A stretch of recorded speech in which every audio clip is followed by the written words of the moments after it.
약 봉투가 이렇게 많은데 언제 뭘 먹어야 할지 헷갈리신 적 있으신가요? 병원약에 영양제까지 더해지면 더 복잡해집니다. 잘못 먹으면 효과가 떨어지고 몸이 더 힘들어질 수도 있습니다. 하지만 방법은 의외로 간단합니다.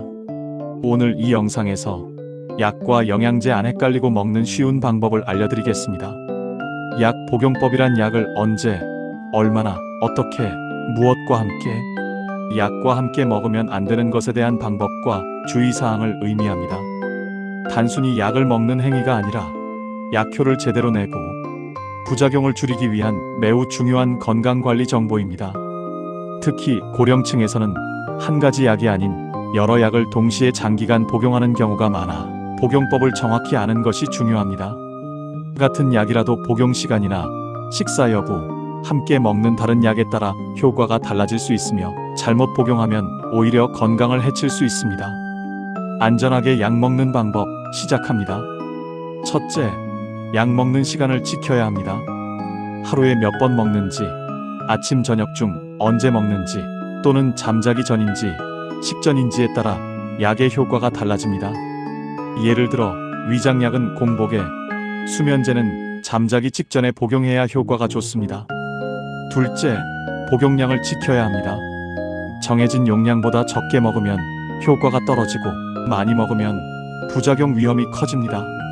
그리고 진통제나 수면제처럼 증상에 따라 먹는 약은 하루 최대 복용량을 반드시 지켜야 하고, 통증이 줄어든 것 같아 어르신 임의로 약의 양을 줄이는 것은 위험하니 꼭 의료진과 상의해야 합니다.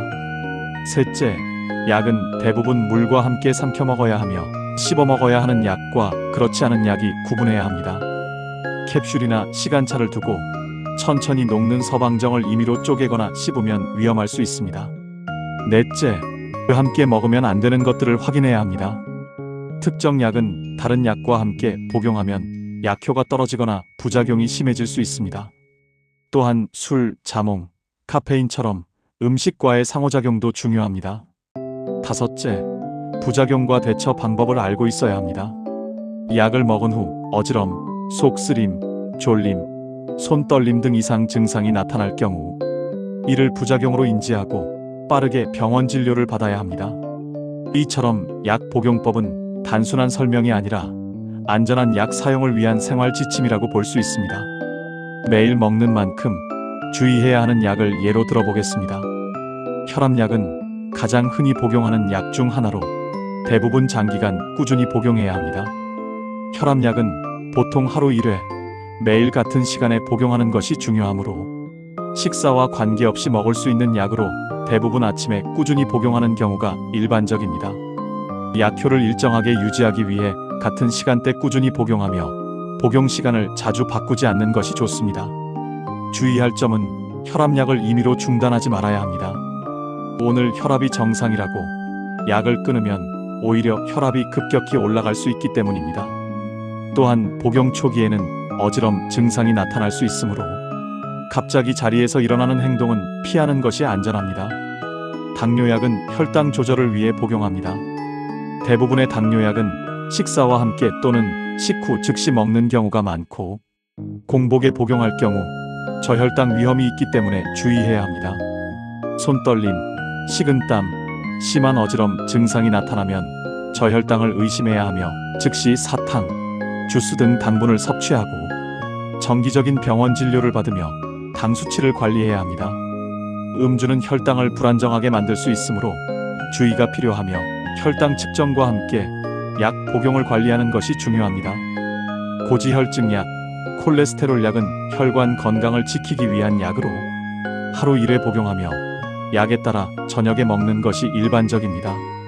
식사와 상관없이 복용할 수 있지만 자몽과 함께 먹을 경우 약 성분 농도가 높아질 수 있어 피하는 것이 좋습니다. 복용 중 근육통이나 쥐가 자주 나는 느낌이 지속되면 부작용일 수 있으므로 의료진과 상담해야 합니다. 두통, 관절통, 근육통 등 통증 완화를 위해 진통제를 자주 드시는 경우가 많습니다. 대부분 식후 복용이 권장되며 빈속에 먹으면 위장 장애가 발생할 수 있습니다. 하루 최대 복용량을 넘기지 않아야 하며 술과 함께 복용하는 것은 매우 위험합니다. 통증이 계속된다고 해서 장기간 복용하는 것은 피해야 하며 병원 진료를 통해 통증의 원인을 확인하는 것이 중요합니다. 불면 증상이 있을 때 수면제를 사용하시는 분들이 많은데 처방받은 수면제는 잠자기 직전 물과 함께 드셔야 하고 복용 후 바로 눕는 것이 중요하며 약을 먹고 활동할 경우 낙상 위험이 있습니다. 장기간 복용 시 의존성이 생길 수 있으므로 반드시 의사의 지시에 따라 정확한 양을 복약해야 합니다. 그럼 약 먹을 때 꼭 기억해야 할 기본 원칙을 정리해 보겠습니다. 첫째, 약은 반드시 물과 함께 복용한다. 둘째, 정해진 시간과 용량을 지킨다. 셋째, 증상이 좋아졌다고 임의로 중단하지 않는다. 넷째, 이상 증상이 있으면 즉시 의사, 약사 등 전문가와 상담한다. 다섯째, 약 봉투와 설명서의 내용을 확인한다. 요즘은 만성질환으로 여러 가지의 병원약뿐 아니라 영양제 챙기시는 경우가 많은데요.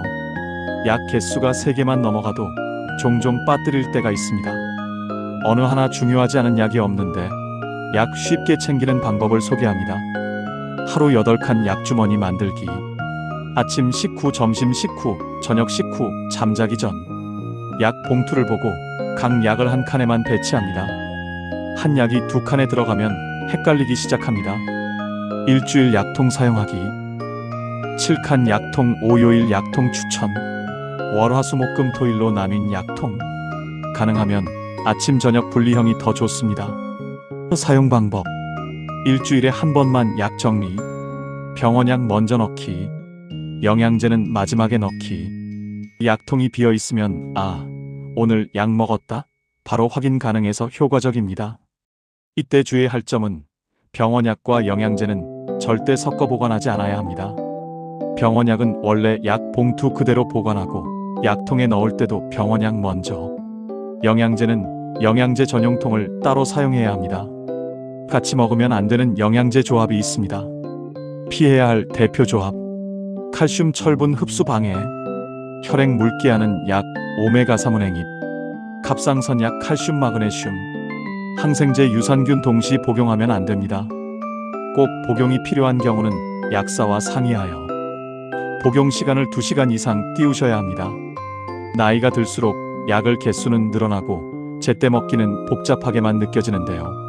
약은 많이 먹는 것보다 제대로 먹는 게 더 중요합니다. 오늘 알려드린 방법으로 약과 영양제, 이제 헷갈리지 마세요. 하루 한 번, 혹은 일주일에 한 번 빛나는 다음 주를 기대하며 약통 정리하기 잊지 마세요. 이 영상이 도움이 되셨다면 가족이나 지인에게도 꼭 알려주시고요. 앞으로도 건강에 꼭 필요한 정보 쉽게 알려드리겠습니다. 지금 바로 실천해서 조금 더 안전한 복약 생활이 되시길 응원합니다. 좋아요, 알림 눌러주시면 88하루가 힘이 나요.